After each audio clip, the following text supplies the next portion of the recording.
മലപ്പുറത്തെ മുടിയളീച്ചൽ കണ്ടു ഞങ്ങൾ. മുടിയളീച്ചൽ പറഞ്ഞാൽ മനസ്സിലായോ? നമ്മൾ മുസ്ലിം ആചാരപ്രകാരം കുട്ടി ജനിച്ചു കഴിഞ്ഞാൽ ഒരു 7ാമത്തെ ദിവസമൊക്കെ പോത്തിനറവുണ്ട്. ആ പരിപാടി രാവിലെ തന്നെ 7 മണി നമ്മൾ പോകും പെൺകുട്ടിൻ്റെ വീട്ടിൽ.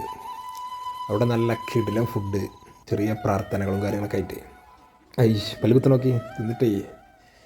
ഫുഡ് എന്നൊക്കെ പറഞ്ഞാൽ പല ജാതി ഫുഡുകളൊക്കെ കയറും. ഏതാണ് കണി ബിരിയാണി, മധുഹൂത്ത്, പിന്നെ പത്തിരി, പൊറോട്ട, ആട്, ചിക്കൻ, ബീഫ് എന്നൊക്കെ പറഞ്ഞിട്ട് പല ജാതി ഐറ്റംസ് ഉണ്ടല്ലോ. റോസ്റ്റ് പീസൊക്കെ കാലൊക്കെ മേലൊക്കെ ഇങ്ങനെ കണ്ടില്ലേ, ഒരു രക്ഷയില്ലാത്ത ഫുഡ് കയറും. കിഡിലോസ്കി പരിപാടി അത് അവരുടെ ടീം ഫുൾ സെറ്റാക്കിയിട്ട് എടുക്കും. നമ്മൾ ഇവിടുന്ന് പോകും കൃത്യം ടൈമിൽ. ഇതിൻ്റെ ഏറ്റവും വലിയ കോമഡി ഒക്കെ നിങ്ങളൊക്കെ നൈസിൽ ചുരുണ്ടുകൂടി ഇങ്ങനെ കൊണ്ടുവന്നത് എന്താ മനസ്സിലായോ? അവിടെ ഇവിടെ ഒരു രണ്ടെണ്ണത്തിൻ്റെ ഞങ്ങളെ അപ്പോൾ ഒരു ഭാഗത്ത് പോത്തിന് ഇറക്കണ്ടല്ലോ. അപ്പോൾ ചെക്കൻ്റെ ആൾക്കാരാണ്. അപ്പോൾ പോത്തിന് ഇറക്കി നമുക്ക് വല്ല പെടാനാവില്ല വെച്ചിട്ടേ ചുളിവിൽ നൈസിൽ ഒതുങ്ങി കൂടിയാടാ ഒതുങ്ങി കൂടി ഇങ്ങനെ നിൽക്കുകയാണ്. രണ്ട് വർത്താനൊക്കെ പറഞ്ഞിട്ടുണ്ടെങ്കിൽ ഏത് നേരം കഴിച്ചാണ്. മറ്റേത് അവിടെ പോയാൽ വെട്ടിപ്പണി എടുക്കേണ്ടി വരും. അത് വരുത്താണ്ടില്ല എന്താ മറ്റേത് പറിച്ചാണല്ലോ റൂബിപ്പായോ 3-4 ചുരുണ്ടുകൂടി ഇങ്ങനെ കൊണു.